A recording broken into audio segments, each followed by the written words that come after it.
This house explosion rocked this small neighborhood here in Akron. A woman even told me that her mom was inside of a home just 2 doors down when she heard a loud boom, ran to the bathroom for safety. A very scary situation, even more so for the multiple people inside of the home that exploded. Just luckily, no one was injured. InfoCision Stadium here in Akron opened back in 2009. 10 years and $60+ million later, the University of Akron says the rails are falling apart and the concrete is cracking. And as you saw, this family lost everything in this fire. An example, you can see these burned cars behind me.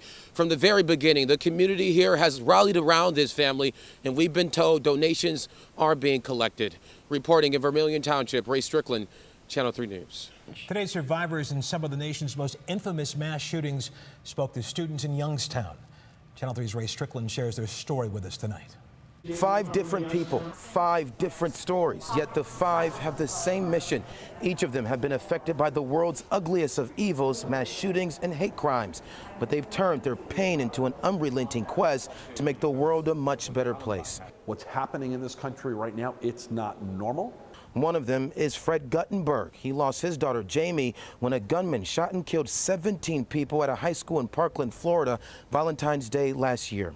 I live with this image in my head of my daughter running down this hallway with an active shooter at her back. Guttenberg was joined by 4 people affected by some of the nation's most high-profile tragedies, including survivors of shootings at Sandy Hook in Connecticut and Pulse nightclub in Orlando. They spoke to students and community members in Youngstown during a panel discussion called Surviving and Moving Forward, where they touched on topics of mental health and gun safety. Because I am constantly aware of the suffering that my son caused. Sue Klebold is the mother of one of the Columbine High School shooters whose son Dylan was suicidal. Mental health is important to her. If we can create distance between a very disturbed person and a firearm when they are vulnerable, we can save lives. But improving school security and the nation's gun laws are also something the group believes needs to be done. We must talk about it and we must be honest about it. An honest and brave conversation they're having in hopes to spark some type of change. Everybody, as an American citizen, has a responsibility to stand up to hate. That we're working to save your kids, your parents. It's important work and we're not going to stop doing it. And I did speak to a Youngstown State University student who attended today's event. He says he's been inspired to step up and advocate on behalf of some of these issues. And that's what this group wants people to do. Get inspired and get involved. Reporting in Youngstown, Ray Strickland, Channel 3 News. Wild night, heavy rain, damaging winds, hail, all leaving a trail of debris and a confirmed tornado on top of it. Some of the worst damage was in the town of Shelby. That is in Richland County, and it will be some time before things there return to normal. We have team coverage tonight with meteorologist Michael Estime and Ray Strickland, and we begin with Ray, who is in Shelby right now, where, Ray, we have been seeing powerful images all night. And powerful stories here in Shelby tonight, guys. After this tornado touched down, people telling me that they had to rush to safety after they saw the tornado coming at them fast. Just a scary situation for people tonight who lost their homes, cars, and so much more. Chaos and utter devastation moments after a tornado ripped through the small town of Shelby. The sheer power of the tornado split trees in half, knocked down power lines while also sending debris flying. But the true power of this tornado is seen here on Plymouth Spring Mill Road. It's where 3 homes were destroyed and several others were damaged. All of this is property that can be replaced. Janet Karras lost her garage. She says she saw the debris in the air when she went outside and quickly rushed to safety. She says it was something out of a movie. The Wizard of Oz, the twirling and so forth, and the sound like a train coming. It's exactly like what people say. It sounds like a train coming, and I saw things flying through the air. Me and my wife stepped outside to look out and didn't see anything at first, and then all of a sudden we saw a tornado. Down the road, this family says they saw the tornado coming straight towards them. Darren Zen says he rushed his kids to the basement while he and his wife rode it out upstairs.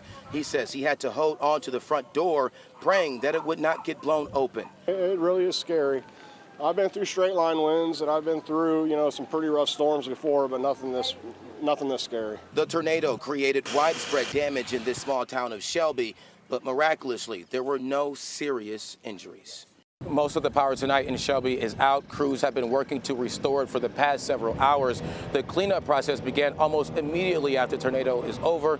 People here saying that the damage can be fixed. They're all just happy to be alive. But now the school's administration says InfoCision Stadium is falling apart, and they filed suit. It outlined loose rails and cracks in the concrete among the many issues. Channel 3's Ray Strickland is in Akron tonight. InfoCision Stadium here in Akron opened back in 2009. 10 years and $60+ million later, the University of Akron says the rails are falling apart and the concrete is cracking. Now there's going to be a court battle between the university and the companies involved in the project to see who's going to pay for the expensive repairs. Outside InfoCision Stadium, it looks as good as new. But inside, the University of Akron says in some places it's crumbling. Cracks in the concrete are seen throughout. Loose railing, in some instances, falling off that concrete that's supposed to hold it in place.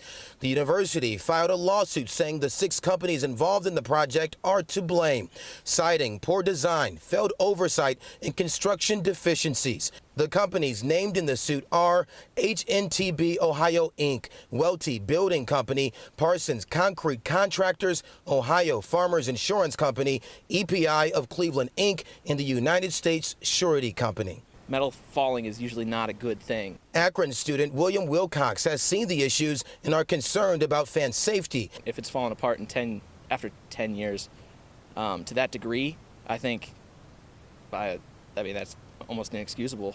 Senior Ivan Elsafi is too, especially since students helped pay for it. And so I definitely think that it's unfortunate. The university says the repairs could cost more than $1 million. Wilcox believes the companies involved should be held accountable. If you're doing shoddy work, I feel like you should be the one paying for it. The university tells us they tried to resolve this matter outside of the courtroom, but were unsuccessful. We did reach out to every company listed in this lawsuit. Parsons Concrete Company and Ohio Farmers Insurance said they could not comment on this matter. We're still waiting to hear back from the others. Reporting in Akron, Ray Strickland, Channel 3 News.